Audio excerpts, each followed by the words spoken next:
तो राधे राधे प्रणाम। आप लोग कैसे हो? ऐसा है कि मस्त हो स्वस्थ हो दोस्तों।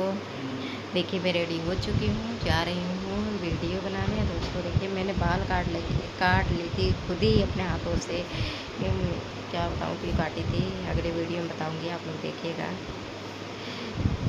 इसमें मैं काटी थी और काटने से क्या फ़ायदा होता है, हकीकत होता है, अगली वीडियो में बताऊँगी, लास्ट में बताऊँगी, सॉरी दोस्तों। आज इस साड़ी पे वीडियो पड़ेगी, आप लोग देखिएगा, प्यार दिला दीजिएगा। हैं? दोस्तों आज कैमरा मैन न नहाए न धोए हैं, ऐसे ही उठ के चल देते हैं। और दोस्तों देखिए मैं एकदम फिट फाट नहा धो के तैयार हूँ। आप लोग को कैसी हूँ लगती हूँ आप लोग ज़रूर बताइएगा। और कैमरा मैन मेरे कैसे हैं आप लोग ज़रूर बताइएगा। हम आपको कैमरा ही मैन करके बुलाएंगे, क्या सलमान खान कहेंगे? नहीं, कैमरा मैन।